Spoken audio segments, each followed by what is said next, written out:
123 Descontos. Comprar e economizar em um só lugar. 123descontos.com.br.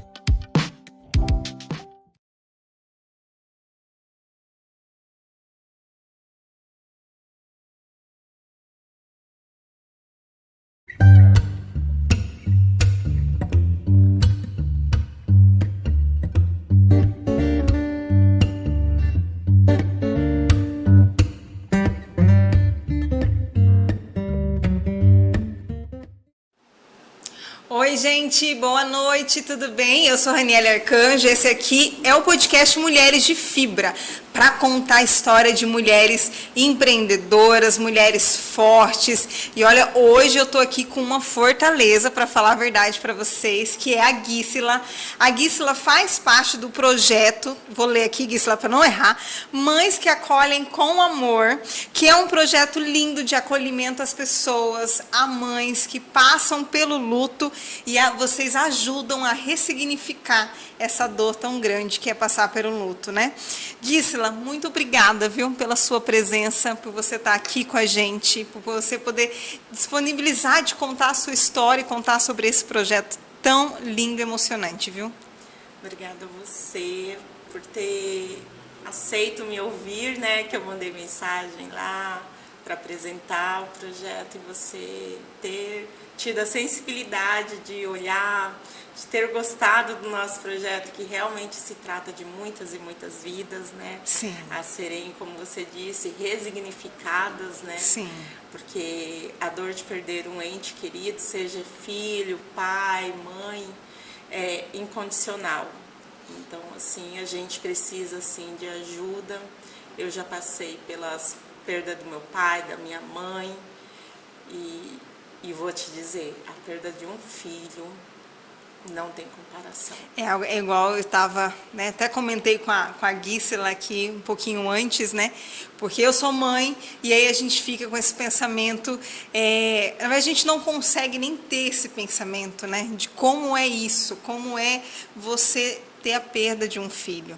Né? Gente, isso não passa nem na minha cabeça, eu tenho certeza também que não passa pelo pessoal que está em casa, né? Sim. Mas, Guísila, eu queria que você contasse a sua história como mulher, como mãe, e até a gente chegar no projeto hoje, como ele existe. Conta pra gente um pouquinho. Então, eu sou de Mato Grosso, eu vim pra cá, pra Campo Grande, com 12 anos de idade. Olha, que cidade do Mato Grosso? Pontes de Lacerda. Olha aí. Sou de Pontes de Lacerda. Vim pra cá com os meus pais e desde então sou apaixonada por Campo Grande, não saio de Campo Grande de jeito nenhum. Ai, que já bacana. tentei e voltar para o Mato Grosso, não dá certo. Já tentou mudar de volta, mas não deu certo, certo. Voltou para Campo Grande. Apaixonou aqui. Sim. Ai, que coisa aqui boa. O clima é maravilhoso. Comparado então, com Mato assim, Grosso, meu né? Deus. Então, assim, eu não saio. Fui mãe cedo. Eu engravidei com 15 anos. Olha, com 15 anos. Com 15 anos eu engravidei, com 16 eu tive ela. Uhum. E assim, quando eu vim pra cá, a minha mãe tinha acabado de descobrir que estava grávida. Ah. Então, assim, eu tenho uma irmã, a Denise, eu tenho mais um irmão também, o Yannick. Tudo nome diferente, né? Yannick, a única igual é a Denise. É assim, comum, né? Comum, assim, mas comum é Denise. É Denise. Né? Então, assim, desde quando eu fiquei sabendo da gravidez da minha mãe, eu já imaginava que era uma menina. Então, eu sou apaixonada pela minha irmã. Então, assim, eu ajudei a criar ela. Porque porque vocês têm o quê? 12, 13 anos de diferença? 13 anos. Então, era a minha paixão, assim. Eu sempre, desde quando fiquei sabendo da gravidez da minha mãe. Então, assim, quando ela nasceu, minha mãe começou a apresentar uma doença que não conseguiu, por mais de 5 anos, descobrir qual era. Qual era essa doença? Isso. Olha, porque Guísila. tentou aqui em Campo Grande. Na época, a gente morava lá em Cidrolândia. Então, assim, eu cresci ajudando a minha mãe a criar a minha irmã. Sim.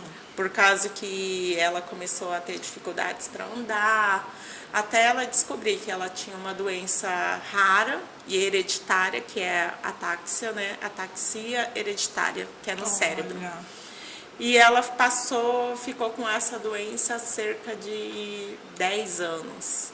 Aí quando a minha irmã estava de 10 para 11 anos, ela faleceu. Aham. Então, assim, eu fiquei cuidando da minha mãe, fiquei cuidando da minha irmã e cuidando da minha filha. Porque a diferença de idade da minha filha e da minha irmã é de 3 anos. É, porque você foi mãe aos 16 e aos 13 você ganhou uma irmãzinha, né? Então a diferença é pouquíssima 3 entre anos. uma e a outra. Então, assim, elas foram criadas juntas, elas falavam para todo mundo que elas eram irmãs. Irmãs. Então, assim, eu cresci nova, criando a minha filha, criando a minha irmã e ajudando Cuidando da da minha sua mãe.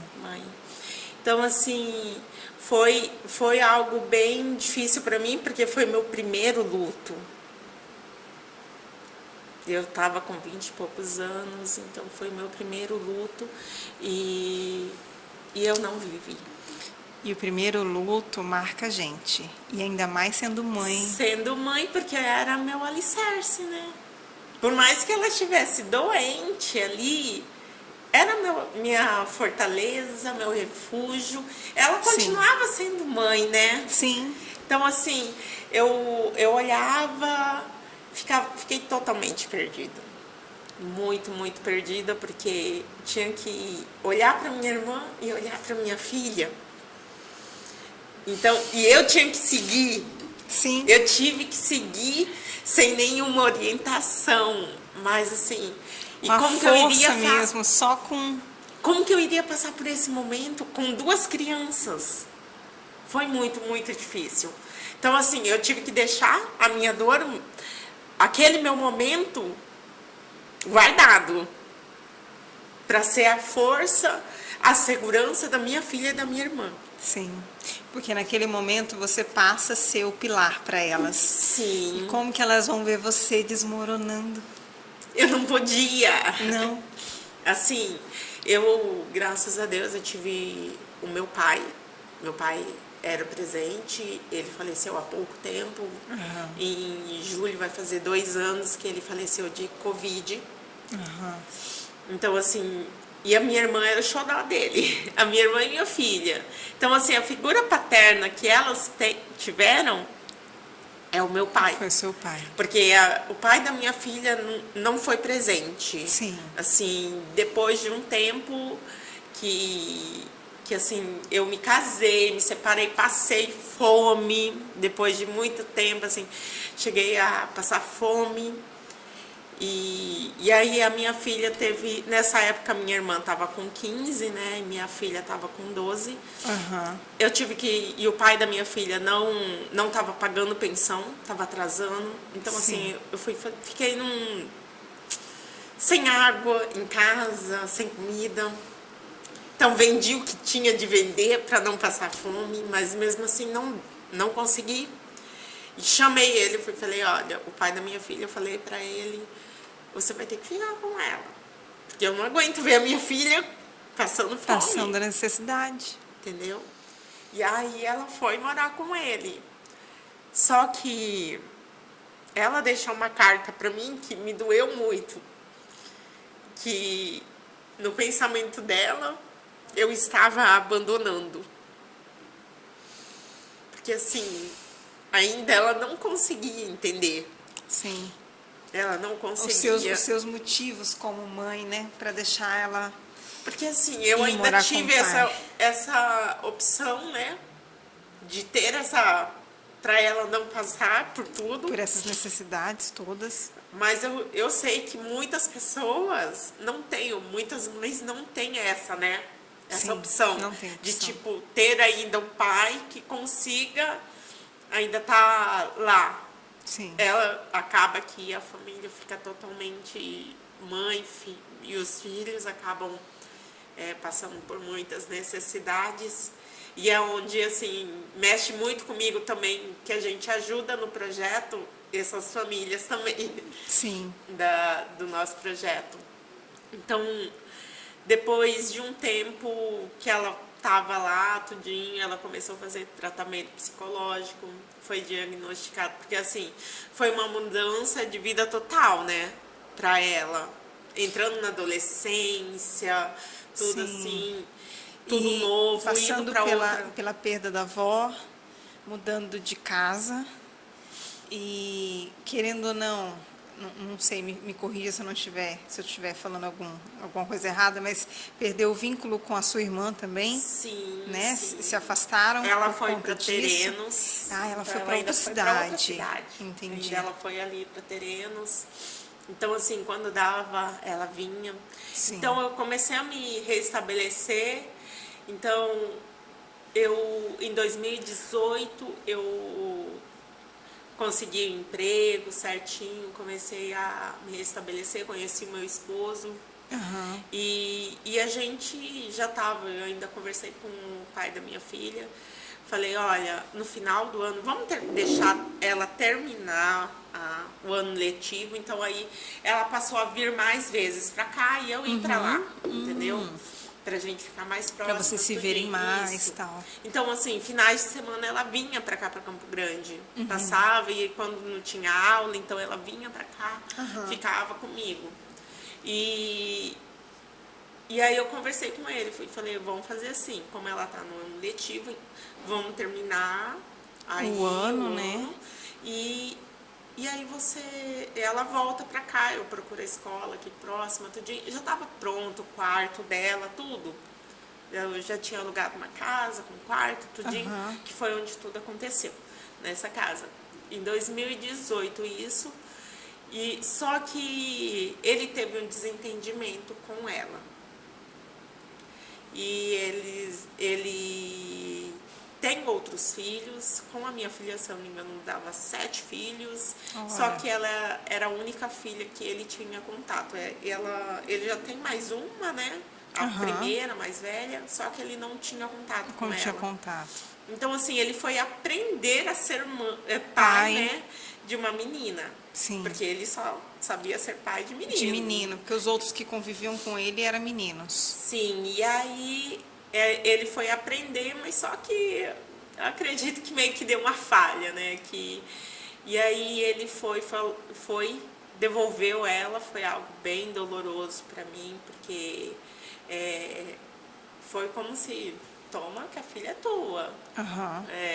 Porque eles brigaram, não me recordo por quê, mas eles brigaram muito feio e ele falou assim, quando ele foi levar ela para minha casa, isso era no mês de setembro, se eu não me engano, de 2018.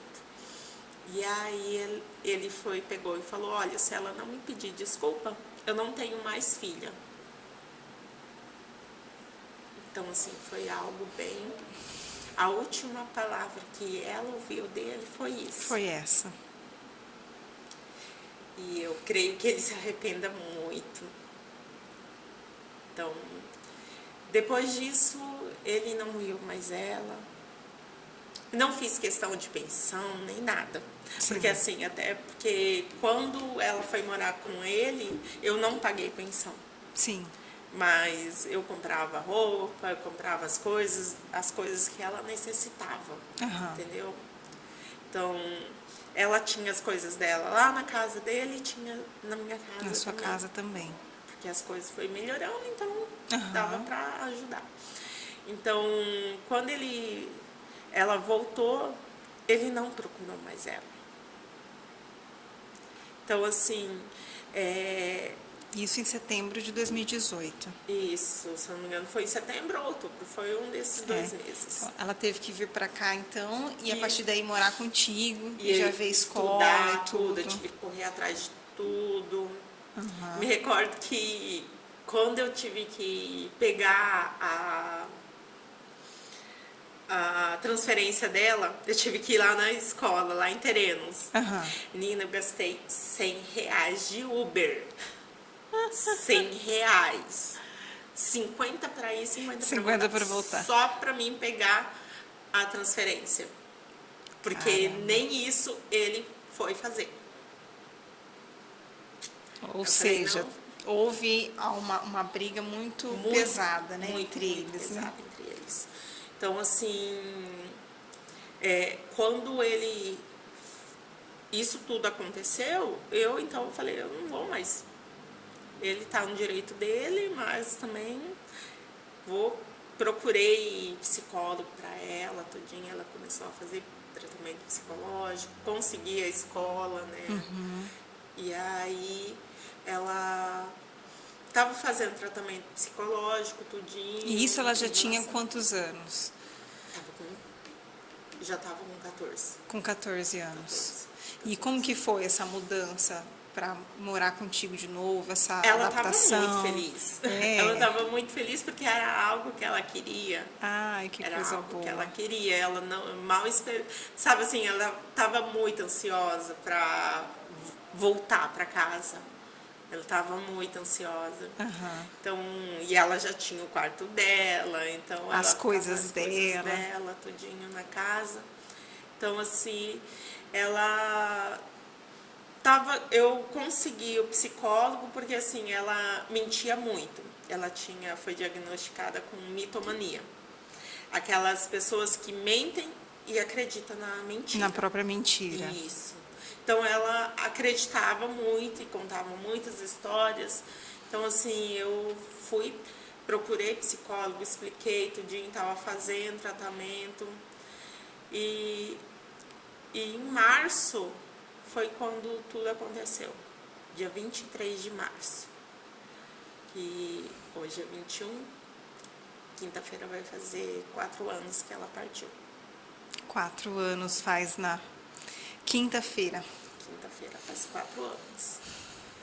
E quando ela partiu, eu já estava há algum tempo com o meu esposo, né? Aham. Já estava, acho que, com 1 ano e pouquinho. E ele me deu muita, muita, muita força. Porque ele não saiu do meu lado em momento nenhum. Ele ajudou o tempo todo com a minha filha. Eu mesmo sendo uma adolescente, 14 anos, né? Muito, muito difícil. Ainda filho de outro. Então, assim, graças a Deus, Deus me deu uma pessoa muito boa para estar do meu lado. E quando eu conheci esse meu marido, eu bebia, eu fumava, eu era muito de balada. Muito, muito, muito. Eu tinha cabelo roxo, rosa, verde, usava piercing, era totalmente diferente de hoje. Totalmente, Olha, totalmente. Guíssima. Tinha piercing aqui, na língua, aqui, no umbigo. Então, assim, eu só não era cheia de tatuagem. Aham. Mas cabelos coloridos. E aí, ela ainda me recordo que ela falava minha velhinha radical. Isso que eu tava com 29 anos, eu me lembro na época. E ela falava minha velhinha radical. Eu já tava chegando aos 30, ela falava. Por causa Do jeito que você se vestia. Do jeito que eu me de vestia. tudo mais. Eu era uma pessoa bem alegre. Aham. E quando eu conheci meu marido, eu passei a viver a felicidade mesmo, assim, sabe? Porque não era mais com bebidas, não era... Então, assim, eu antes fumava também cigarro. Então, eu parei. Por causa dele, assim, ele não é de sair, não é de balada, nem de bebidas. Então, e ele nunca me cobrou. Para você parar com isso. Ele nunca me cobrou, nunca, nunca. E aí a gente aos poucos foi assim, eu comprava uma cervejinha para tomar em casa. Aham. E foi chegar um tempo que eu, não quero mais não. Foi parando, foi parando. E eu digo que foi uma bênção na minha vida, porque eu acredito que se eu tivesse continuando bebendo, eu acredito que com a morte da minha filha, eu tinha me acabado na bebida e tinha cometido suicídio. Sim. Porque, assim, eu cheguei a ter depressão por um tempo ao longo da minha vida. Passei 4 anos com depressão, não foi nada fácil. Aham. Cheguei a pensar em suicídio. Isso após a morte dela? Antes. Isso, antes? Bem antes. Aham. Eu acredito muito que Deus... Hoje eu olho assim, que tudo de ruim que aconteceu comigo, Deus permitiu que eu vivesse muitas coisas como aprendizado. Para mim ter força, porque assim, quando eu olho e vejo que eu vou cair, eu me seguro, eu faço de tudo para não cair, porque eu não quero voltar com aquela depressão. Entendeu? E então, quando eu vivi aquele momento de extrema dor, a primeira semana eu já procurei um psiquiatra. Eu falei pro meu marido, vamos lá no postinho, vou procurar, eu fui atrás, vou procurar assistente social, eu quero um psicólogo, um psiquiatra. Porque eu não vou voltar com uma depressão. E eu sabia que se eu colocasse uma gota de álcool na minha boca, eu iria cair. E se eu não tivesse ajuda, eu também iria cair. Então, assim, psicólogo eu não consegui, pelo SUS. Mas eu consegui o psiquiatra, tanto é que eu tô com ele até hoje, com esse psiquiatra. Sim. Faço acompanhamento com ele até hoje. Então, não foi nada fácil desde o início. Mas eu também tive meus momentos de raciocínio, de pegar e falar, eu não quero ficar ruim, eu não quero ficar mal. E quando a minha filha partiu, chegou a um momento assim que, quando eu peguei ela nos meus braços, ela morreu nos meus braços. Porque quando eu peguei ela ainda estava quente. Então, assim, eu tenho uma imagem minha e dela, na mente, na minha mente, eu lá em cima, olhando aquilo, olhando ela no meu colo e eu olhando para ela. Então, assim, eu saí por algumas vezes do seu corpo por causa da tamanha a dor. É a primeira vez que eu falo assim sobre isso, né? Já falei, eu acho, em alguma live, mas é a primeira vez. Então, eu não tenho essa imagem, ela no meu colo, igual eu e você. Sim. Não tenho. A minha imagem é eu lá em cima, eu com ela no meu colo. E todo mundo, minha casa foi invadida, porque no momento que tudo aconteceu, eu comecei, não tem como você não gritar, não fazer escândalo, né? Então, assim, no momento que ela partiu, ela foi 7 horas da noite, eu morava do lado de uma igreja e ia ter culto dos jovens. Sim, dos jovens. E aí encheu de gente a minha casa. Invadiram lá. E eu tentando fazer a massagem, fazendo massagem e respiração até o socorro chegar. As pessoas me puxavam. Ela já morreu. Não tem mais jeito. Meu braço parecia que tinha 10.000 quilos, que eu não aguentava mais de fazer a massagem. Não sei quanto tempo eu fiquei em cima da minha filha, fazendo massagem. Só sei que eu cheguei... Eu só parei, na verdade, quando o socorro chegou. Que eles me tiraram de cima dela. Porque eu queria fazer de tudo, né? Pra minha filha voltar. Uma mãe, Gisela, acho que ela vai até o último minuto, enquanto houver esperança dentro dela. Ela não desiste, né? Não. Então, assim, eles me tiraram de cima e começaram a fazer os primeiros socorros com ela, tudinho, tentaram evacuar todo mundo da casa, tiraram, só ficou eu e meu esposo. E eu me lembro que eu ficava assim no cantinho, olhando, e eles fazendo o choque, fizeram choque, adrenalina, respiração, tudo que tinha de fazer eles fizeram. Então, eu não me lembro se foi corpo de bombeiro ou se foi SAMU. Não me lembro quem foi fazer esse primeiro socorro. E aí, eu só me lembro que eu ouvi um barulhinho daquele que foi... Sabe que é os vitais lá, o barulhinho? Sim. E eu só ficava, Senhor, devolve o fôlego de vida para minha filha. E a única coisa que eu sabia falar com Deus era dar glória a Deus em todos os momentos. Eu não conseguia glorificar a Deus, mas eu só sabia falar: dai glória a Deus em todos os momentos, dai glória a Deus em todos os momentos. E eu ficava olhando para ela e eu falava: Deus, dá um fôlego de vida para ela, tira a minha vida, dá para ela. Só que, infelizmente, nada foi feito, né? Hoje eu entendo o porquê Deus naquele momento não me ouviu. Hoje eu entendo. E eles pediram, me chamaram e pediram para mim sentar. E eu sentei. No que aí veio uma mulher e falou: olha, quando a gente chegou, a sua filha já estava sem vida.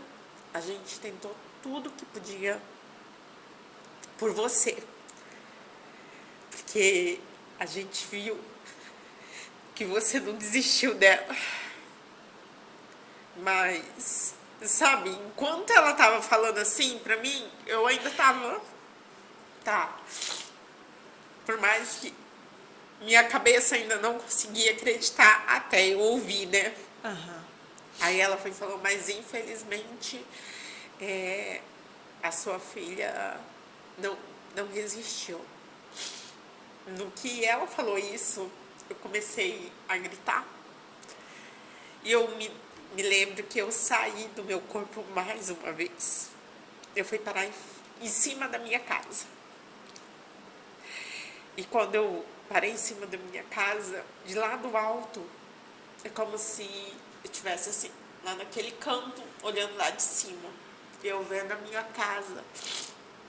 As pessoas que estavam dentro já estavam lá fora, tudo com a mão estendida, assim, orando. E em volta delas tinha 3 anjos. E eu voltei pro meu corpo. Voltei, comecei a gritar, vomitei, fiz xixi. Tamanha a dor de tudo. Então, assim, minha experiência de fé já começou ali. A minha experiência com Deus já começou naquele momento. Que Deus permitiu que eu visse os anjos dele, as pessoas orando. Então, eu creio, ao contrário de que muitas pessoas já disseram que ela tá perdida, que o suicídio é muito julgado, né?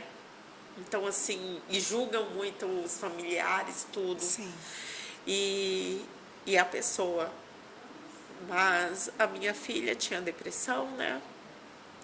Era depressão sorridente. Depois que eu fui e conversei com a psicóloga, ela me explicou tudinho que estava se passando. E ela falou que ela não tinha intenção. Só que o estopim dela foi que 3 dias antes dela cometer suicídio, ela tinha brigado na escola. 3 dias apenas. 3 dias. Nesse dia, eu tinha acabado de descobrir que a minha sogra estava com câncer. Tinha acabado de descobrir e receber ligação Da escola. da escola. Porque ela estudava à tarde, pedindo para mim ir lá, fui lá. E aí ela foi expulsa. Expulsa da escola nesse dia. Nesse dia, numa quarta-feira. E aí, no sábado, ela cometeu suicídio. E para mim foi totalmente diferente, uma loucura, um mix de sentimentos, porque foi algo que eu nunca imaginaria. Nunca, nunca na minha vida eu imaginei que eu enterraria minha filha. Nunca. Então, não era por como muitas pessoas falavam, ai, deixava muito no celular, não era presente, não cuidava, e isso era por causa de namorado, porque repercutiu muito aqui em Campo Grande. Não sei se você chegou a ver, mas saiu na TV, no SBT, saiu no Campo Grande News, no Media Max, em tudo quanto é jornal. E até o Fábio Tradi levou o nome dela na Assembleia. Tenho até no meu celular, eu acho que até postei também no Instagram. Mas eu fiquei sabendo desse do Fábio Tradi alguns anos depois. Porque se você coloca o nome da minha filha no Google, coloca o nome dela completo, aparece a foto dela, saiu no Correio do Estado. Então, assim, muita mídia. Foi muito repercutida aqui em Campo Grande. E isso de uma forma, Gisela, queria até que você explicasse. E o quanto ruim ou bom foi essa exposição toda na mídia para você? O ruim foi que eu fui muito atacada. Eu imagino. Muito, muito, muito. Chegou uma hora que meu marido falou, para de ler os comentários. Para. Porque não tá te fazendo bem. Tinha muitas mensagens de acolhimento, mas nesse momento você acaba que você foca nas mensagens ruins. Nas destrutivas, né? Nas destrutivas. E principalmente por pessoas religiosas, por incrível que pareça. Aquelas crentes, principalmente as crentes mesmo, que chegaram falando muita coisa assim. É falta de Deus, que tá na Bíblia, que quem morre vai direto para o inferno. Não tem nada na Bíblia que diz isso. E a falta de empatia, né, Gisela? De ver uma outra mãe, uma mulher, passando por um processo desse. Eram muitas mães também, que assim, chegou uma hora que eu ia olhar lá o perfil daquela pessoa e tinha filho! Sim, eu imagino. Tinha filho, eram muitas mulheres. Eu recebi muito ataque só de mulheres falando mal. Então, assim, questionando a forma que eu criava minha filha. Só que ninguém quer saber. A pessoa, quando se trata do suicídio, sempre procuram o quê? Um culpado. Sim. Sempre. Uma causa, mas ali envolve outra pessoa, né? Então, assim, só repercutiu porque eles queriam colocar a culpa na escola. Repercutiu o Campo Grande News, o jornal foi durante o velório. Foi no velório me entrevistar. Sem o mínimo de respeito. Entendeu? Tipo, eu fiquei assim, oi? E aí eu expliquei, porque ele falou, não, vai sair uma nota lá falando. Aí eu fui e falei, não, tudo bem, eu falo tudo. Mas foi a escola? Foi a diretora? Você culpa? Aí eu falei, não, eu não culpo a escola. Eu não culpo. Porque assim, eu, por mais que fosse tudo, eu estava ciente do que aconteceu. Sim. Porque o que chegou no Media Max? Que a minha filha tinha cometido suicídio porque tinha sido expulsa da escola. Mas ela tinha um histórico de depressão. Então, como que eu iria culpar a escola? Sim, ela foi um ato que ela fez, ela brigou na escola, foi expulsa, sim. Mas eu estava ciente. Fui lá, conversei tudinho. Falei, não, tudo bem, você quer expulsar? E eu sei que se a minha filha continuasse lá, ela iria continuar brigando. Apesar que foi a primeira vez que ela brigou, assim. Então, só que eu conhecia o gênio dela. Como ela era, a gente conhece nossos filhos. Sim. Então, eu acho que ela iria continuar implicando, querendo caçar briga. Então, eu falei, não, então melhor realmente, vamos. Tanto é que naquele dia eu não briguei com ela. Eu procurei, eu falei, não, vou fazer diferente, eu não vou brigar. Só peguei o celular dela. Ela não tinha WhatsApp, ela não tinha Facebook. A única coisa que ela podia mexer no celular era no YouTube. Que ela via, ela gostava muito de ver curiosidades, viagens, maquiagens. Aí o TikTok ela tinha, onde ela fazia os vídeos. Então, assim, era isso. Mas Facebook e o WhatsApp ela não tinha. Então, não era pra, tipo, como as pessoas falavam, ficava o tempo todo com o celular. Ela só ficava com o celular quando eu estava em casa e o tempo todo. Chegava, deixa eu ver, o que você tá mexendo? Eu ia lá, olhava. Tanto é que tudo dela era logado no meu e-mail. Então, eu sabia, chegava a notificação. Né? Sim. Então, não tinha nada pra... Mas as pessoas não enxergam, não querem enxergar o que é. Não enxergam a dor que uma mãe está passando nesse momento, né? Muitas. Buscam os culpados e muitas vezes não tem nem respeito com esse momento que estava passando, né? Sim.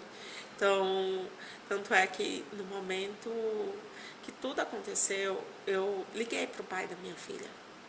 Eu falei para ele que ele tinha o direito de estar lá.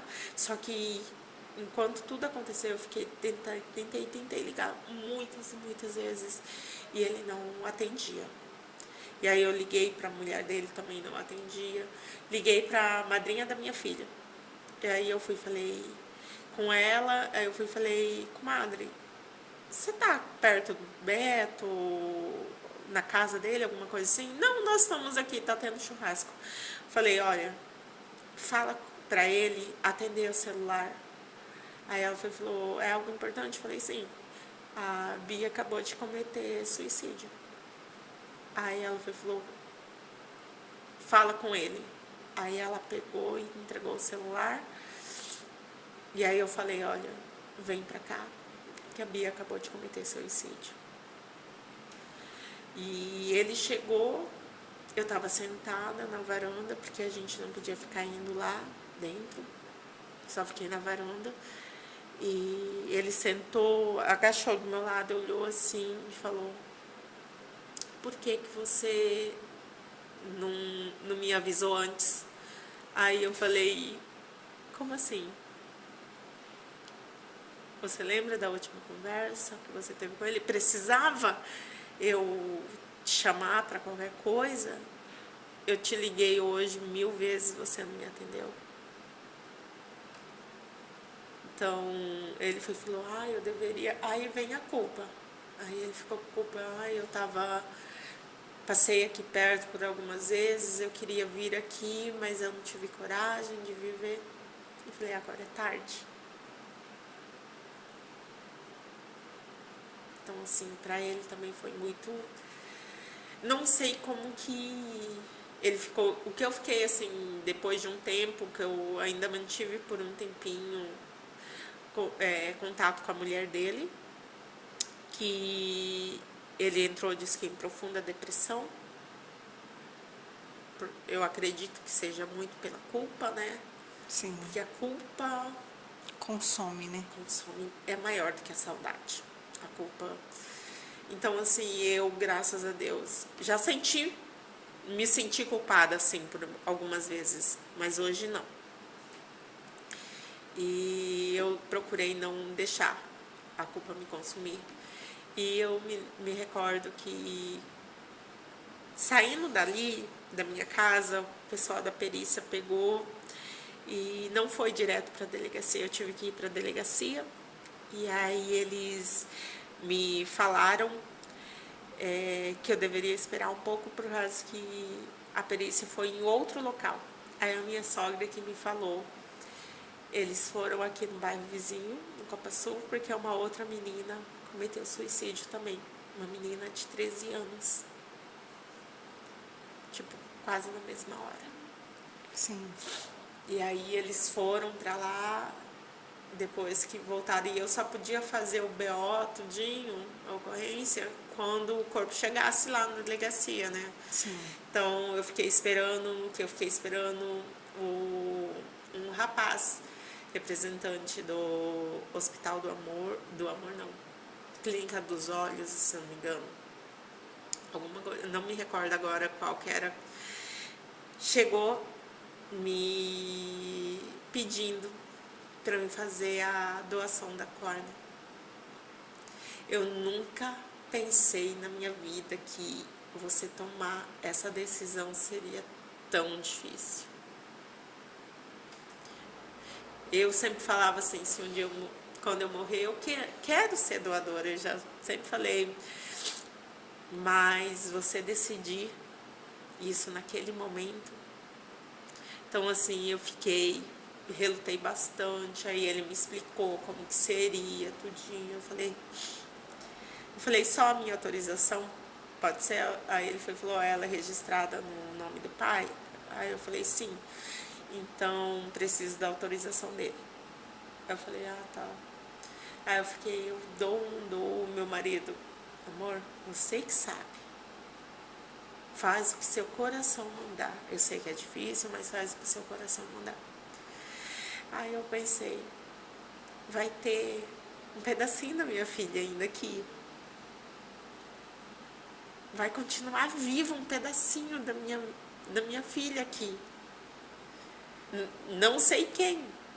Se eu não me engano, ele falou que a córnea dela ajudaria a salvar 3 ou 4 pessoas.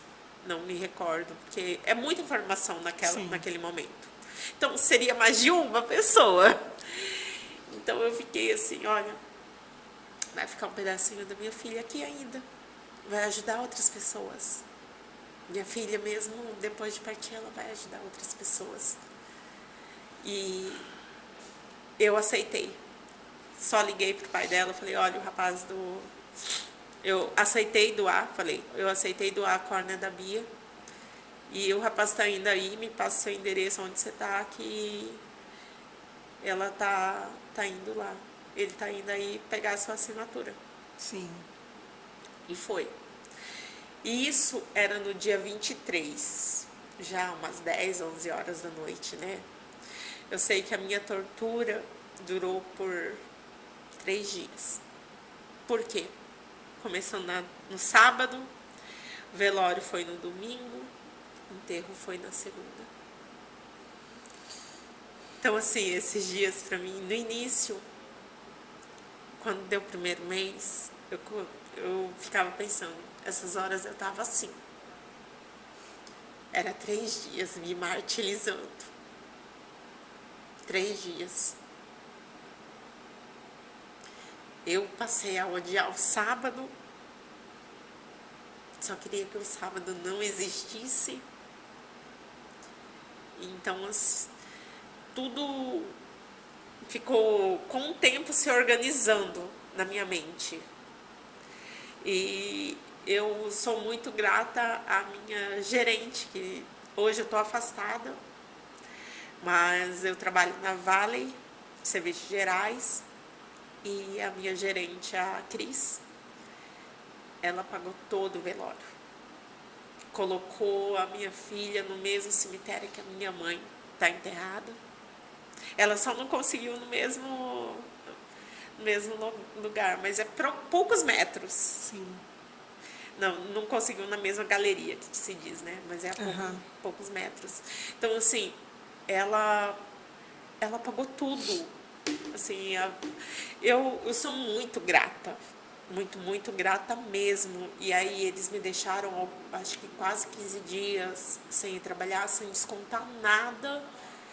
E até que eu voltei. Só que no meu serviço eu só chorava. Fazia meu serviço chorando.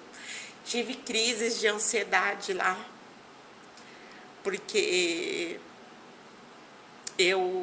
teve um dia que eu me lembro que eu estava fazendo a faxina normal. E o luto é isso, sabe? Você tá bem no momento e de repente muda tudo. Então, assim, de manhã eu tava bem.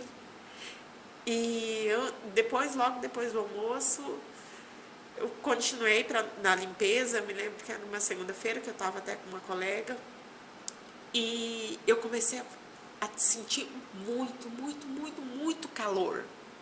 Parecia que meu corpo pegava fogo. E aí eu saí correndo, fui lá para a sala da gerente. Falei: Cris, eu não tô bem, eu tô passando mal. Meu corpo tá pegando fogo. E aí eu diminui o ar, eu quero, tá muito quente aqui, assim, eu tava no ar e já tava acho que no 18 e eu com muito calor. Aí ela respira, se acalma, tudinho, tentou me acalmar. Ela falou: Gui, deita lá no sofá e fica lá um pouquinho. Vou ligar o ar pra você. Ligaram o ar, tudinho, eu fiquei deitada. Comecei a vomitar. E aí ela falou: Gui, você não tem condições de trabalhar. Vai pra casa, vai. Aí eu fui pedir: olha, pede um Uber pra mim e pede direto lá pro posto de saúde.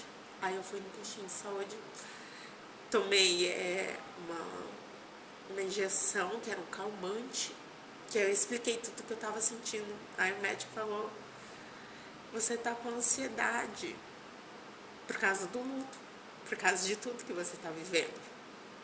Isso era quanto tempo depois que... Não tinha nem um mês.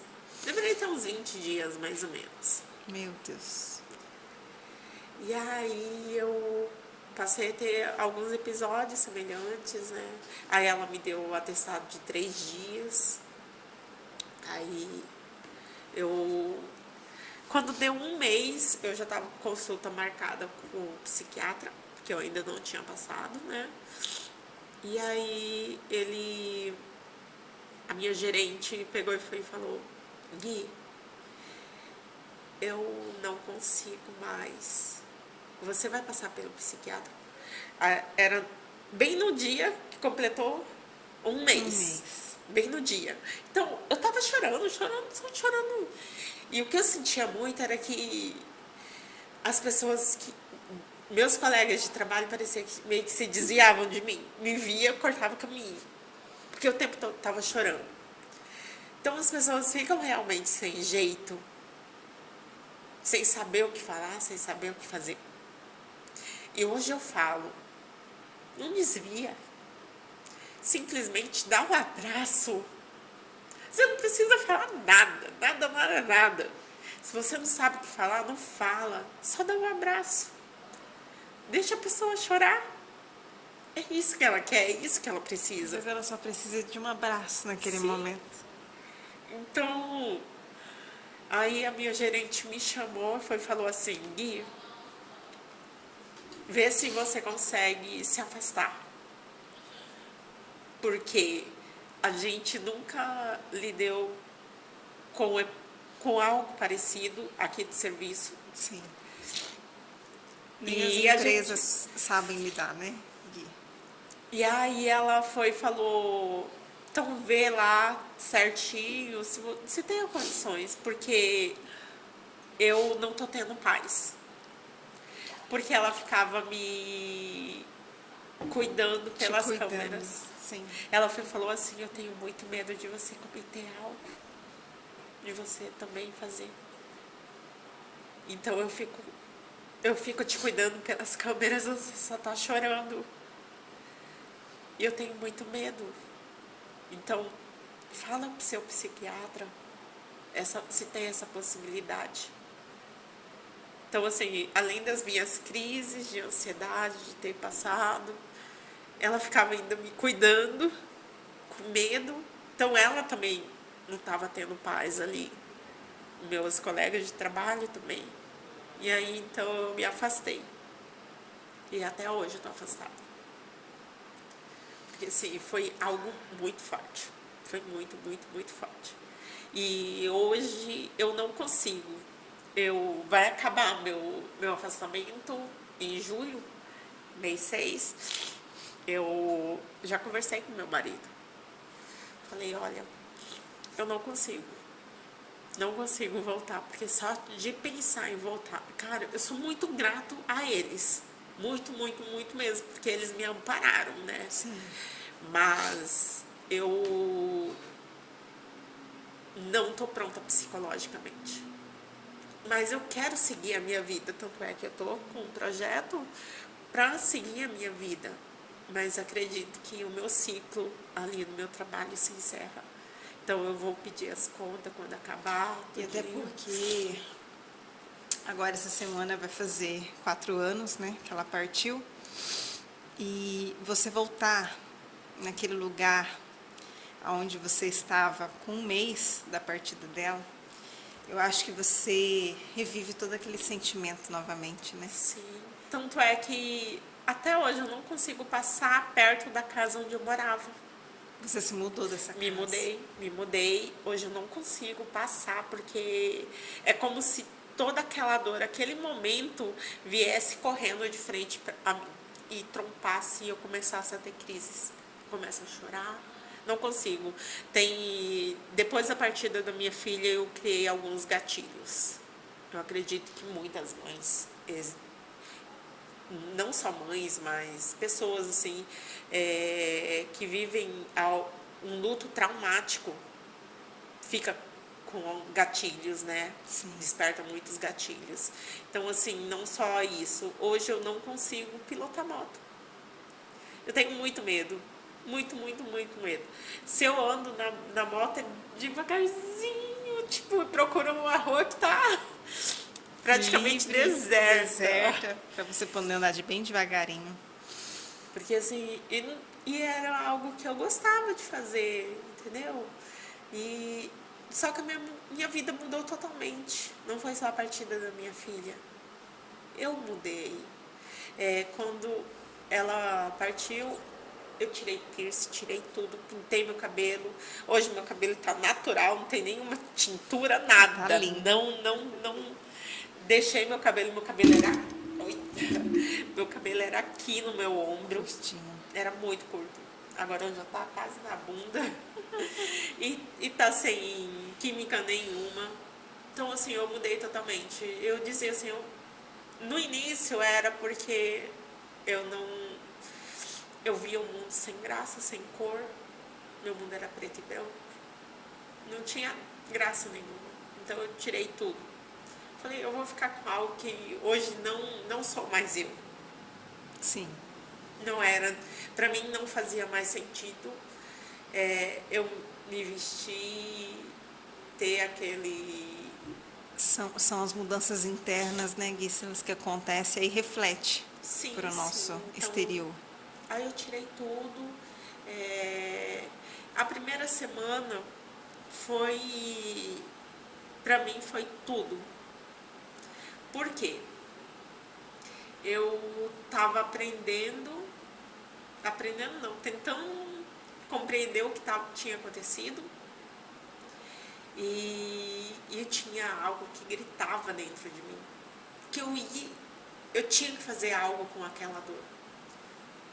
E ia ser muito lindo. Eu falava, eu vou fazer algo, vou transformar toda essa dor em algo muito lindo. Bom. Eu falava, eu vou fazer algo muito, muito, muito lindo. Eu vou transformar toda essa dor em força. E eu falava, sempre disse, esse lindo vai ser maravilhoso, porque o tamanho da dor é imensa, não tem nem... É imensurável, na verdade. Não consigo dimensionar para você o tamanho dessa dor. E passa o tempo que for, a dor, a saudade fica, a gente tem que aprender a resignificar esse luto para a gente conseguir seguir em frente. É um dia por vez, às vezes nem um dia, é um momento. É você aprender a viver aquele momento. Guícela, primeiro que eu quero te agradecer, tá? Por você estar aqui, por você estar compartilhando. Tenho certeza que tem muitas mães, muitas mulheres nos ouvindo hoje. E essa mensagem pode chegar no coração de cada uma. Aquela que se passou por uma perda, por um luto. Ou para outras também, porque isso é importante, porque isso é da vida. E qualquer uma de nós pode chegar uma hora a passar por isso. Sim, sim. Então é importante ter essa consciência. Mas primeiro agradecer você e falar. E eu queria saber da sua força. Que da onde você tira força para poder então se fazer esse projeto que você tem com outras 2 mulheres também, né? Que acolhe, que consegue amparar outras pessoas que estão passando pelo mesmo processo. Porque o que eu penso assim, muitas vezes a gente passa por um luto e a gente quer esquecer aquilo com todas as forças. E você escolher amparar, acolher alguém que esteja passando, é você reviver o teu próprio luto. Porque não tem como você não lembrar da tua situação, não lembrar da tua dor. Então fala um pouquinho pra gente como surgiu esse projeto e o que é o projeto Mães que Acolhem com Amor. Sigam o projeto da Guícila e das meninas, como é o nome das Thalita outras? e Kelly. Thalita e Kelly. Tem nas redes sociais, no Instagram, já vou adiantar aqui para todo mundo poder seguir vocês também e apoiar ainda mais esse projeto. Mas conta pra gente como é. Surgiu por causa do amor. Do amor de cada uma tem pelo seu filho, né? A gente fala que é os 3B, porque a minha filha Beatriz, a filha da Thalita é Beatriz também, e o filhinho da Kelly é Benício. Ai, Os gente. 3B. E É elas de Deus. também são mães de anjos? Sim, Guícila. a Thalita perdeu a filha por suicídio também. Mas o dela foi um surto. E aí ela, de 14 anos.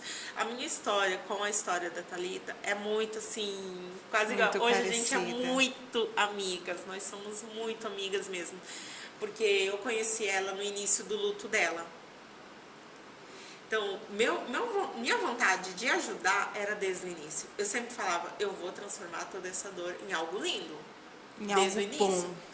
E quando eu consegui colocar pra fora, que era... No início foi falando da prevenção ao suicídio. Sim. Dando palestra, fazendo sempre algo. Até que eu me envolvi em um outro projeto, que era da igreja, que a minha filha participou, que é Todos pela Vida. Aí com a pandemia tudo foi por água abaixo. Sim. Mas eu acredito que foi um aprendizado, né? Para mim poder aprender mais sobre o suicídio, sobre a prevenção, sobre as doenças psicológicas, né? Para mim ter um lugar de fala sobre esse assunto. Sim. E com o tempo, depois disso, eu acabei que eu conheci um outro projeto que acolhe pessoas enlutadas. Só que com o tempo ali eu vi que não era o que eu esperava. E nisso, eu já tinha conhecido a Thalita, que estava no início do luto. Ela foi para esse projeto também ficou como voluntária, assim como eu. Uhum. E eu e a Thalita, a gente é ligada principalmente pelas nossas histórias, nossas bias.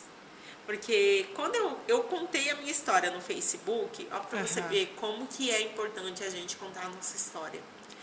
Quando eu escrevi um texto contando a minha história, que era sobre sobreviventes. As pessoas enlutadas por suicídio são chamadas de sobreviventes. E aí era o dia do sobrevivente, isso era em novembro. E existe o dia. Isso, Dia Internacional dos Sobreviventes por Suicídio. Uhum. E aí eu fiz um texto contando a minha história, falando, e ela perdeu em outubro, a filha. Sim. E eu fiz em novembro O texto. Ela estava no início do luto. E eu contei a minha história, falei da minha filha, contei o nome da minha filha, perdi a minha filha, Beatriz, de 14 anos, por suicídio. Fui contando meus sentimentos. Uhum. E ela viu esse texto, porque no Facebook tem muitos grupos de mães de anjo. Uhum. E nisso ela viu esse texto, ela estava no início, ela foi e falou, quando que eu escrevi isso? Eu não me lembro, eu tô ficando louca? Ela se questionou, porque tudo que eu escrevi, isso que eu já estava com 3 anos de luto. Você já estava no 3º ano de luto. Já estava no 3º ano. E ela tinha ali um mês. Um mês e pouquinho. Aham. Então, assim, ela foi e viu e ela se identificou muito. Ela Se achou reconheceu naquele texto. ela achou que era ela que tinha escrito. Ela falou, quando que eu escrevi isso? Aí ela foi olhar, que não tinha sido ela, e ela entrou em contato comigo. E ela foi e falou, contou, olha também, o nome da minha filha Beatriz, tinha 14 anos, cometeu suicídio. Tudo que você falou é tudo que eu estou sentindo. E ali foi o nosso primeiro encontro. Ela lá de São Paulo, eu daqui de Campo Grande, e a gente começou a trocar mensagem. E ela disse que a mentora dela sou eu, que quem ajudou ela desde o início do luto dela foi eu.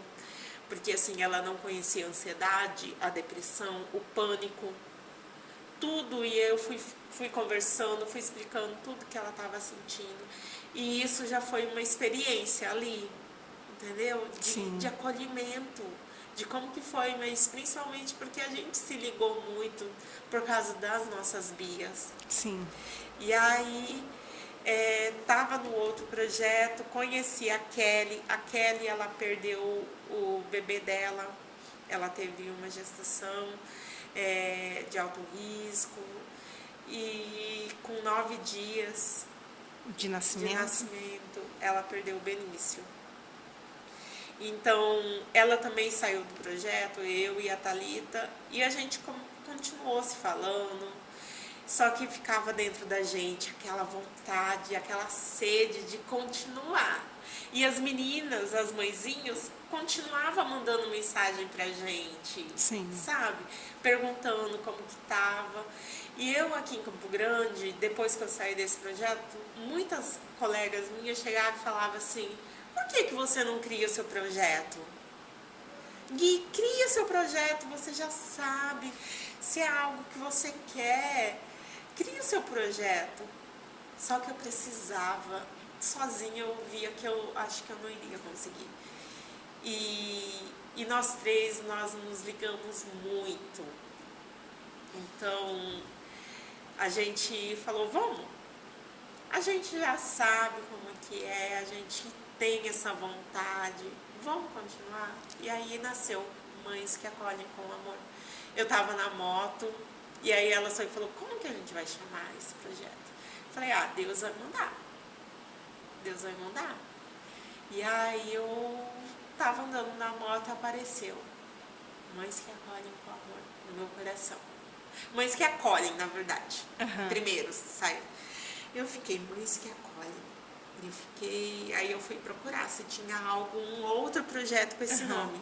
E tem um outro projeto com esse nome, que são umas mães que acolhem adolescentes, crianças que perderam, que vivem depois do Covid, se eu não me engano, sim. ajudam essas famílias, entendeu? Com cesta básica, tudinho. E aí tem até CNPJ, nós ainda não temos CNPJ, mas está bem no início ainda. E aí eu fui e falei, tá, já tem mães que acolhem. Aí eu coloquei amor. Porque é algo que a gente faz realmente com muito amor, com muito carinho. E a gente abriu a nossa página em agosto. De agosto para cá a gente já tem mais de 700 seguidores. Aí a gente iniciou com um grupo de apoio, que é o Mães que Acolhem com Amor. Esse daí a gente coloca como geral, porque hoje a gente não tá mais com um grupo. A gente tá com mais grupos. Com vários grupos. E cada um é específico, assim. O geral, ele acolhe as mães que perderam por doenças, assassinatos, são esse tipo de luto, mas é só de mães. Sim. E temos o maternal, que é as mães que perderam seus filhos ainda na gestação, natimorto, que perderam até 12 anos de idade, são essas mães. E temos o pós-venção, que são as mães que perderam por suicídio, somente mães também. Temos o parental, que são os familiares, né? Filhas que perderam suas mães, que perderam seus pais, filhas que tias, avós, viúvas, temos esse grupo, né? E agora nós estamos também com o grupo do luto do homem, que nós encontramos um pai, conversei com ele, eu acho que foi semana passada, semana retrasada, eu contei um pouco mais sobre o projeto, ele gostou, aí ele está responsável por esse grupo. Sim.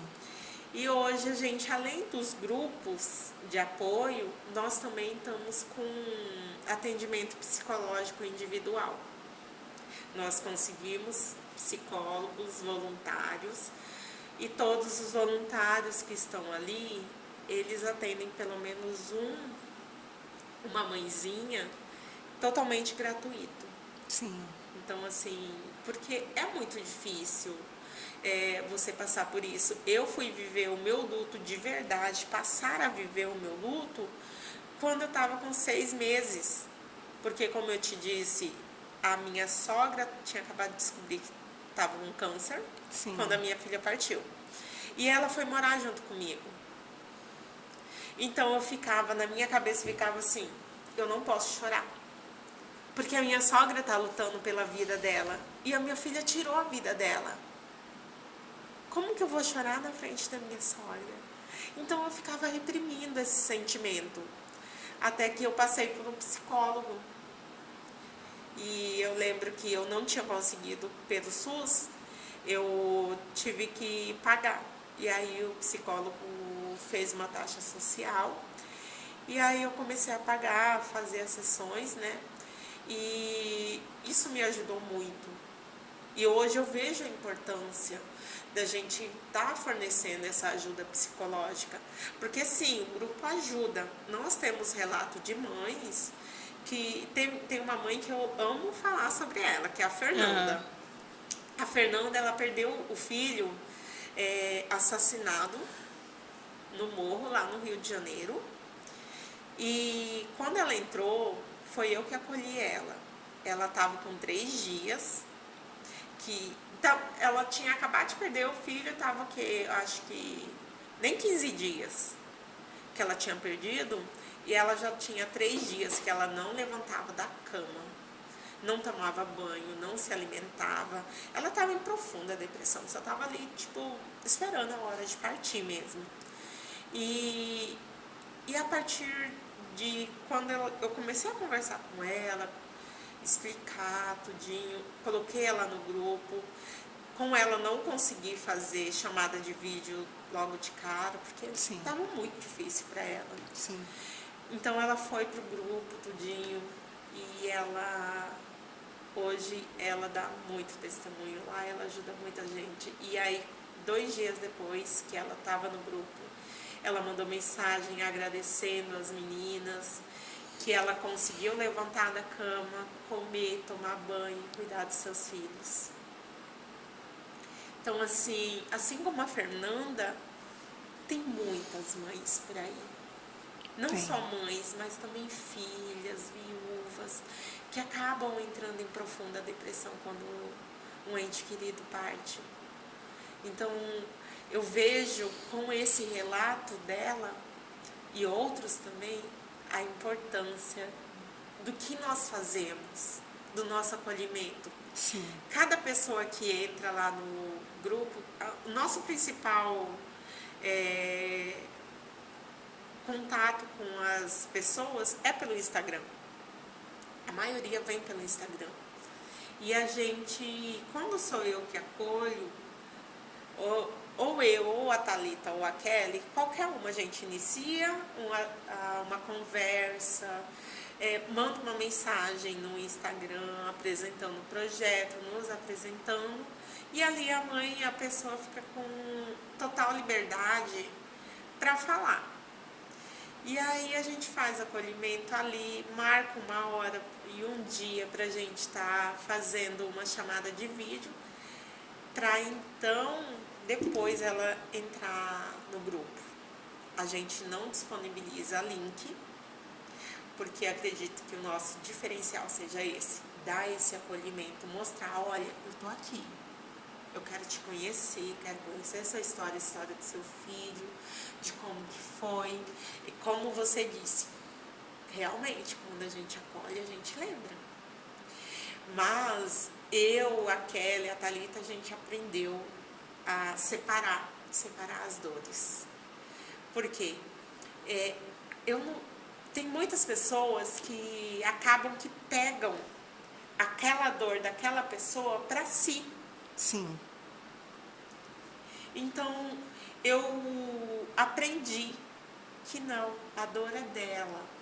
Eu posso estar ajudando, acolhendo, ouvindo, e ela vai me ouvir também. Eu falo um pouco, muitas das vezes, Deus permite até que eu, nas conversas, muitas vezes sinta a dor dela. Chega, nossa, é muito horrível, vou dizer. Deus permite que meu coração rasga, dá uma vontade de gritar, meu coração dá um desespero. E aí, enquanto ela tá falando, eu tô orando, tô pedindo a Deus para acalmar o coração dela. E conforme ela vai se acalmando, meu coração vai se acalmando também. Então, assim, eu não tenho religião. Lá no grupo, nos grupos, nós não falamos de religião. Nós falamos de Deus. Sim. Porque acredito que sem a fé, uma pessoa enlutada não consegue.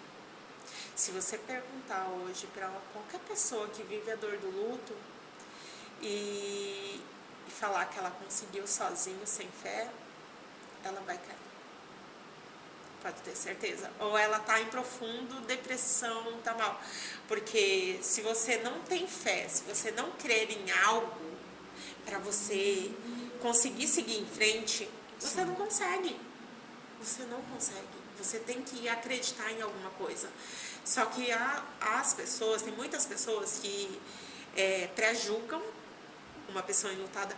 Quer ver, não só o suicídio, uma pessoa enlutada pelo suicídio sofre muito preconceito, julgamento, mas as mães que perdem seus filhos na gestação. É invalidado o luto dela. Por quê? Não nasceu, porque não viu, não criou vínculo. Sim. E fica aquele, você é novo, você é nova, você pode ter outros filhos. Ai, que bom que foi agora, senão você ia se apegar. Que bom. Então, assim, muitas frases sem noção. Meu Deus. Ou até aquela assim que fala, foi a vontade de Deus. Como que você fala para uma mãe? Tá certo que nós sabemos, mas não precisa você dizer. Porque quando você fala, a pessoa acaba que se revolta contra Deus. Sim. Em vez de você estar levando essa pessoa para perto de Deus, você vai fazer com que ela se afaste disso. Você fala, como que Deus me deixa ter uma dor tão grande como essa? Por que Ele permitiu que eu tivesse a gravidez e de repente tira? São questionamentos, sabe? Eu aprendi a ver as mães de anjo que perderam os seus bebês com outro olhar, porque eu comecei a ouvir elas. E ali eu comecei a ver, e não somente começa essa tortura psicológica com essas mães, já dentro do hospital. Principalmente dentro do hospital, porque muitos médicos falam, segue sua vida, imagina que você passou por uma simples cirurgia. Eu já ouvi mães falando isso, que médicos falou isso, e não dão nenhum suporte psicológico para essas mães.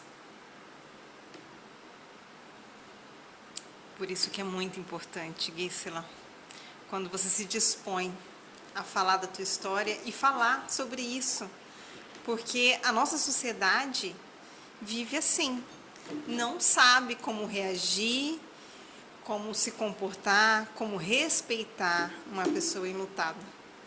Então, isso que você traz é muito importante. Sim, além dessas, eu falo, a sociedade, elas não estão prontas para falar sobre a dor. Porque hoje o que você olha nas redes sociais é vídeos de pessoas fingindo ser o que não são. Sim. Na extrema alegria. E não é essa a realidade das pessoas. Não é verdade. Quem vive 100% feliz? Assim como nós. Hoje eu vejo assim que nós temos os momentos. O que me ajudou muito foi... minha irmã teve uma época que eu já estava nos 3 anos e pouquinho. Eu não conseguia orar. Não conseguia falar com Deus. Minha fé foi muito, muito, muito abalada. E mandei para ela, eu falei, chorando, Dê, ora por mim, porque eu não consigo orar.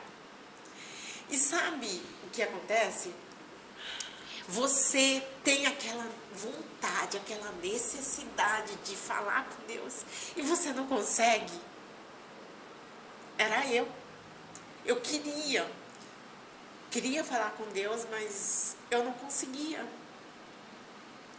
E aí eu falei para Denise, aí a Denise pegou, ia ter bem uma convenção na igreja que ela faz parte, né?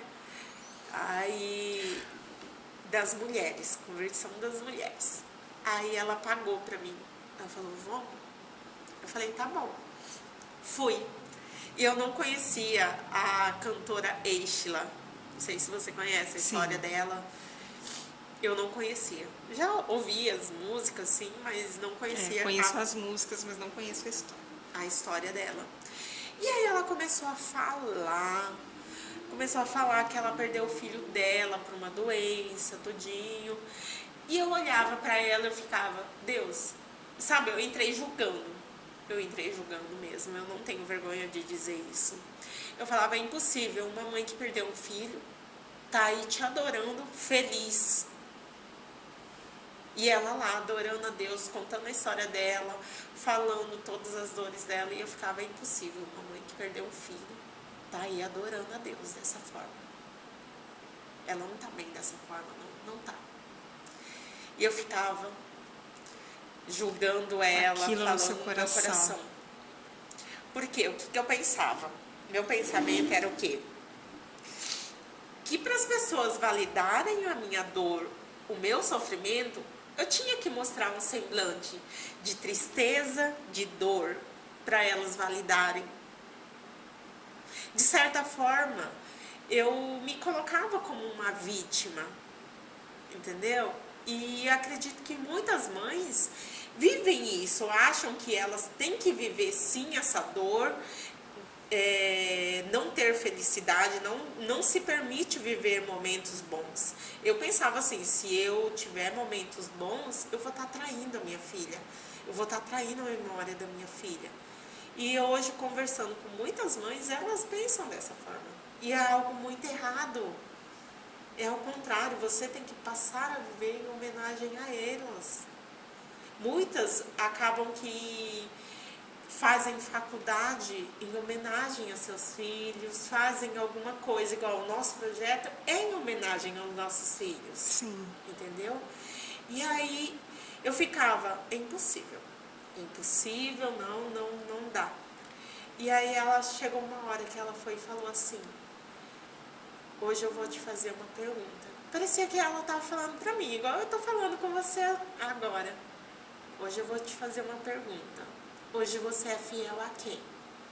A sua dor ou a Deus? Naquele momento, eu caí de joelhos. Pedi perdão a Deus, porque ali eu percebi que eu era fiel à dor. Que eu fazia de tudo para estar com aquela dor. Para sentir aquela dor e que as pessoas sentissem também junto comigo. Entendeu? E aí eu fui pedir perdão a Deus, e naquele momento que eu comecei a pedir perdão a Deus, a chorar, foi como se eu sentisse alguém vindo atrás de mim, me abraçando e tirando toda aquela dor, aquela angústia, tudo aquilo que era de ruim, que o luto estava comigo, saiu naquele momento. E a partir de então, eu passei a viver o meu luto diferente. Eu digo que Deus resignificou o meu luto. Que ali eu tive a clareza aonde eu comecei a ajudar outras mães, a querer que elas não passassem pelo mesmo que eu.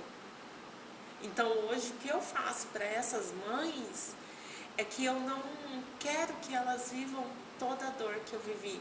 Uma, porque a gente, não só eu acho que se você ouvir uma mãe, qualquer outra que perdeu seu filho, vai falar: eu não desejo essa dor para nenhuma pessoa, nem para o meu pior inimigo. Eu não tenho, graças a Deus, inimigo, mas eu não desejo essa dor para ninguém. Então, Deus resignificou o meu luto, e é por Ele e por amor à minha filha, à memória da minha filha, que hoje eu ajudo outras pessoas. E não foi fácil, não está sendo fácil. A partir de agora, em janeiro, eu entrei em um jejum. Como eu te disse, eu não tenho religião, eu não vou na igreja, eu não vou, porque assim, até hoje eu não consegui encontrar uma congregação que me atendesse as minhas... Eu tenho muito... Com o luto me fez ver muitas coisas, sabe? E principalmente a católica, eu não creio em santo. Eu não me sinto bem diante daquelas imagens. E eu creio no que está na Bíblia. Em relação à morte, eu creio que a minha filha não está vagando, não está no inferno, não está. O que eu creio que está na Bíblia. E o que está na Bíblia é que minha filha está descansando, aguardando a volta de Jesus. E eu creio na volta de Jesus. Então hoje o que eu faço é buscar a minha salvação. E buscando a minha salvação, enquanto eu estou buscando a minha salvação, eu quero ajudar outras mães a encontrarem a sua fé, encontrarem Deus, a estarem disposta a entregar toda a sua dor na mão de Deus. Porque quando eu sinto aquela dor, aquela aflição, eu oro muito para Deus, eu falo: Deus, tira isso de mim, tira, eu entrego nas suas mãos, eu não quero sentir isso. Então, assim, não é fácil, não é nada fácil. Eu imagino, Gisela. Eu não preciso nem dizer para quem está nos assistindo, nos ouvindo, que eu estou muito emocionada. Não tem como não se emocionar com a tua história, com a tua força de transformar todo esse luto em ajuda, em acolhimento para outras pessoas. Isso é algo que só Deus é capaz de fazer. E hoje, ouvindo a tua história, vendo você, eu só penso uma coisa: Ele permitiu acontecer tudo o que aconteceu contigo para você ser exatamente quem você é hoje, na vida das outras pessoas, na vida dessas outras mães, porque Ele precisava de alguém como você, Ele precisa de alguém como você, para poder ser esse instrumento, para fazer essas pessoas voltarem a viver, voltarem a reconhecê-lo como Deus, voltarem a ter fé. Então eu só consigo enxergar isso. E mais uma vez eu vou te agradecer, viu, por você estar aqui. E antes da gente finalizar, você que foi uma pessoa que passou por um suicídio, né? Que teve isso tão próximo de uma filha. E você me falou também que você já palestrou sobre a respeito de prevenção ao suicídio. Então eu queria que você falasse para as pessoas que estão nos ouvindo, que estão nos acompanhando, há como prevenir um suicídio? Tem coisas que a gente pode estar fazendo dentro da nossa casa, dentro dos nossos lares, com os nossos filhos, conhecidos, pessoas próximas, para estar prevenindo isso? Olha, eu digo que o nosso projeto já é uma prevenção. Nosso projeto que nós fazemos já é uma prevenção ao suicídio. Porque quando você perde um ente querido, principalmente quando se trata de um filho, você entra em depressão. E se você não luta contra isso, não busca ajuda, você vai acabar cometendo suicídio. Então, o nosso projeto já é uma prevenção ao suicídio para as pessoas enlutadas. E sim, eu aprendi muito estudei muito, ouvi muito psicólogos, psiquiatras falar sobre, não somente sobre a depressão, mas, como eu te disse, a Thalita perdeu a filha por um surto. O surto, por muitas vezes, pode ser evitado. Se alguma coisa, você acaba que a pessoa está no momento de surto e recebe uma ligação, uma mensagem, alguém chega, aquele momento ela vai e ela consegue sair daquele momento de surto e acaba que não comete, né? Temos não somente a depressão como doença, mas temos outras doenças que levam também ao suicídio, né? Mas hoje em dia a gente se fala muito sobre depressão, porque é muito invalidado. As pessoas não vê a depressão como uma doença, e sim como frescura, falta de Deus, a pessoa tem preguiça, não quer trabalhar, é uma desculpinha. Então, essa invalidação de que a depressão é uma doença e deve ser tratada como tal, porque se você está resfriado, você vai procurar um médico. Se você sofre de pressão alta, você não vai fazer um acompanhamento médico para estar arrumando? Por que a depressão você não vai? Então, assim, a depressão é sim uma doença, infelizmente, você não consegue ver muitas vezes. As pessoas até, às vezes, demonstram de alguma forma. Porque uma pessoa que sempre está te falando, assim, um amigo, você encontra um amigo, ele sempre, uma hora eu vou me matar. E se passa anos e anos, ela não se mata, você fala, é só mais um papo. Ela não vai, isso daí é historinha, tem muito tempo que ele fala isso. Mas chega uma hora que ele comete. Porque ele não teve o acolhimento. As pessoas invalidou aquele sentimento. Entendeu? As pessoas têm que aprender a ouvir. Se você não sabe o que falar, fala, eu quero te ouvir, eu quero te entender. E para uma pessoa depressiva, se você tá com uma blusa, e essa blusa tem um rasgadinho, uma coisinha de nada. Para uma pessoa depressiva, esse rasgadinho é um monstro. Para você não é nada. Então, assim, a pessoa depressiva, ela não quer a solução. E é muito importante que você veja, porque quando você conversa, tá ali, eu te digo, é muito chato falar com uma pessoa depressiva. É muito chato. Por quê? A pessoa é pessimista. Se você é uma pessoa que é alegre, que gosta da vida, que está ali e vai conversar com uma pessoa depressiva, quando você sair de perto dela, você vai se sentir mal. Porque o clima é tão pesado que ela não vê esperança em nada. Ela já é pessimista para tudo. Até para que algo bom aconteça, ela já vem esperando algo ruim. Entendeu? Então, assim, quando você conversa com uma pessoa que só sabe falar das suas dores, de que não vê esperança, e muitas, principalmente, não acreditam em Deus. Uma pessoa, quando está com profunda depressão, fica com a fé muito abalada. Sim. Muito, muito, muito. A minha filha, depois que ela partiu, eu encontrei na Bíblia dela, escrito, Deus, me ajuda a voltar a ter fé, aquela fé que eu tinha antes. Então, a fé fica abalada, não é que a pessoa está sem Deus, mas assim como vários momentos da nossa vida, a gente fica com a fé abalada. Sim. Nós somos seres humanos. Vai chegar um momento da nossa vida que a gente fica assim com a fé abalada, independente do que você esteja passando. Então, uma pessoa depressiva é muito difícil você lidar.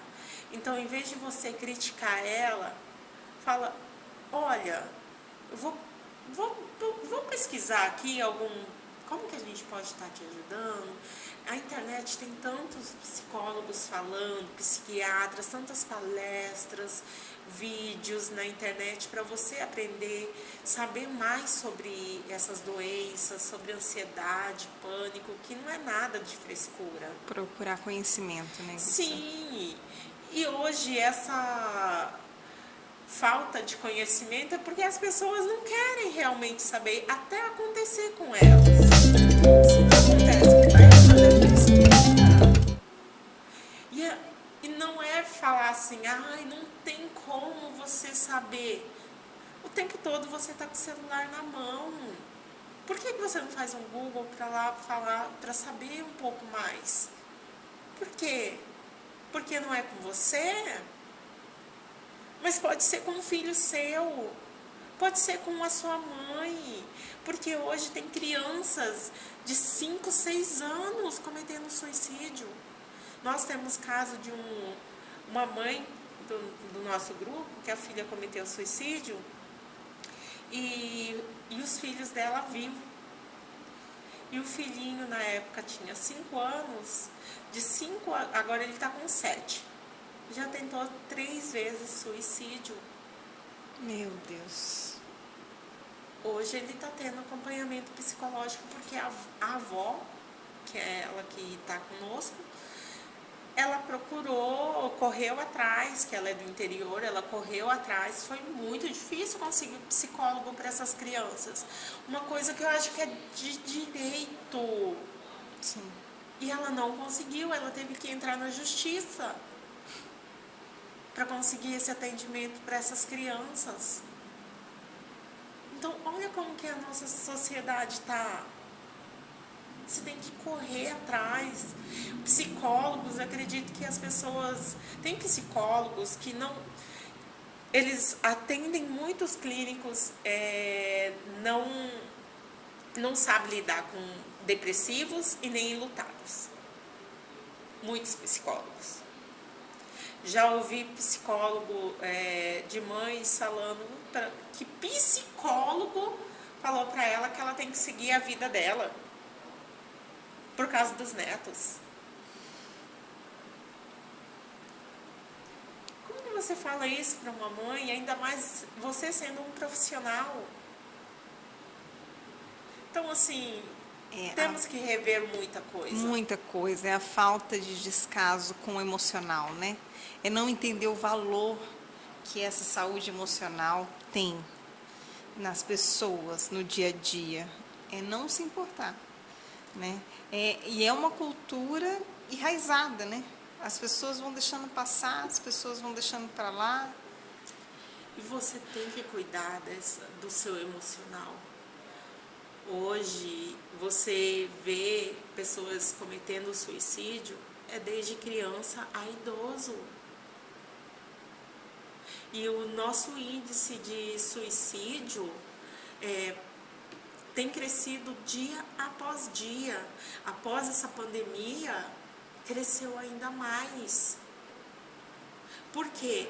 Muitas famílias acabaram se deteriorando por muitas crianças, adolescentes, mulheres sendo vítimas do próprio pai, do filho, do marido, feminicídios, estupros, pedofilia na própria família. E o que essas crianças, essas mulheres acabam tendo de ajuda? Porque muitas crianças, adolescentes, acabavam que tiravam o escape na escola, né? E acabou que fechou tudo. Então, assim, muito, muito. É porque não é falado. Não é falado. Não é porque dito, falam. né? Quando se fala, é no mês de setembro. Setembro amarelo é o mês onde o mundo todo se mobiliza pela saúde mental, mas o suicídio não é só em setembro, é o ano todo. É o ano todo. Hoje nós vamos ter uma live que vamos falar sobre saúde mental e tentativa de suicídio, que reflete nos familiares e amigos uma tentativa. Acho que eu vi sobre isso, né, Gisela, de 365 dias amarelos. Isso. É uma campanha que a gente está fazendo do nosso projeto 365 Dias Amarelo.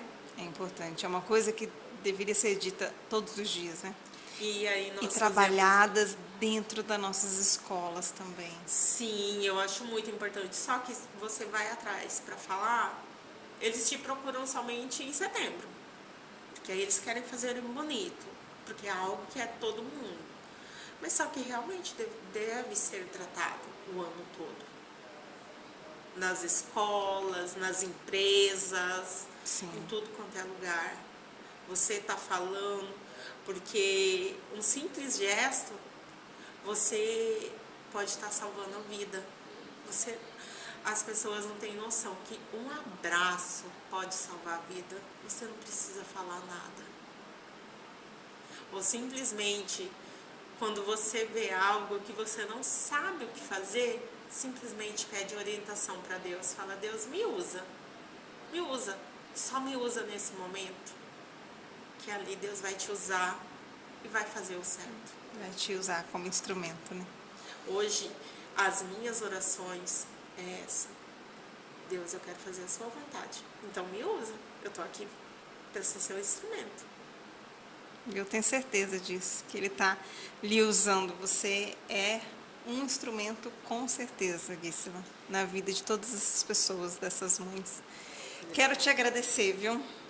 Por esse papo, por você contar a sua história. Uma história, assim, que é inspiradora mesmo, porque muitas vezes a gente reclama por tão pouca coisa, e aí a gente vê uma mulher como você, que conseguiu passar por todos esses lutos, essas perdas, e tirar força ainda, confiar em um Deus de amor, e poder ajudar outras pessoas, né? Assim como você, assim como a Kelly, a Thalita, né? Que são as mães que fazem parte aí do projeto, né? E todos os profissionais que estão ali com vocês também ajudando nisso. Para a gente finalizar, Gisela, eu queria que você deixasse algum recado que você queira, falasse mais alguma coisa que você queira. Sim. A dor de perder um ente querido, independente se seja filho, mãe, esposo, esposa, é muito sofrido. Mas você tendo Deus, tendo fé, buscando ajuda, deixando Deus agir na sua vida, você consegue resignificar esse luto. Porque não é fácil. É você contra você, dia após dia, hora após hora, minutos após minutos. De manhã você está de uma forma, de tarde você está de outra. Você não sabe como você vai acordar no outro dia, se você vai ter um sonho bom, um sonho ruim, como que você vai se sentir após esse sonho. Às vezes um sonho muda seu dia inteiro. Às vezes uma palavra de uma pessoa pode ser construtiva ou destrutiva. Cabe você estar bem com o seu luto, acreditar no que você no que seja bom para você. Porque se você deixar a sua fé ser abalada, o inimigo te usa. E é tão difícil você se levantar. Sozinho é muito difícil. Então, assim, o luto tem seus altos e baixos, é como uma montanha russa de sentimentos, um mix de emoções, mas a gente tem que aprender a lidar com esse momento, aprender a reviver, a sobreviver com tudo que está acontecendo. É você aprender a sobreviver sem aquela pessoa amada. é você voltar a ter esperança, a ter prazer em sentir qualquer momento, até você ir em um parque, você ir em uma praça, olhar para o céu, olhar como o sol está lindo. É você ter esperança que você vai reencontrar aquele ente querido que partiu e que você continua aqui porque ainda tem um propósito na sua vida. Porque se você está aqui, é porque Deus tem algo para agir na sua vida. Ai, que lindo, Gisela. Gente, eu não sei vocês aí que estão nos ouvindo, nos acompanhando, mas eu estou super emocionada. Coração grato, viu, por ter você aqui mais uma vez. Vou falar isso porque é muito forte o que você fala. E é uma lição para todos nós, né? Então, mais uma vez, Gisela, muito obrigada, viu? Obrigada demais pela sua presença. E Mães que Acolhem com Amor, tá no Instagram. Quem deseja conhecer mais esse projeto, saber mais desse trabalho, sigam lá, procurem lá. Tem alguma outra forma, Gisela, para entrar em contato com vocês ou é mesmo pelo Instagram? Pelo Instagram, né? Tá certo. Gostou, gente, desse bate-papo? Foi bom para vocês? Trouxe emoção aí e muito conhecimento também, porque a Gisela ajudou a gente muito a melhorar a nossa ideia sobre o luto ou como estar com pessoas enlutadas, né? Então, se fez sentido para você, curte, comenta, manda esse vídeo também para aquela pessoa que esteja precisando nesse momento. E muito obrigada mais uma vez, Gisela. E na semana que vem teremos aqui uma outra mulher inspiradora também para contar a sua história. Muito obrigada, gente. Obrigada, Gisela. Gratidão. Tem que ir te dar um abraço.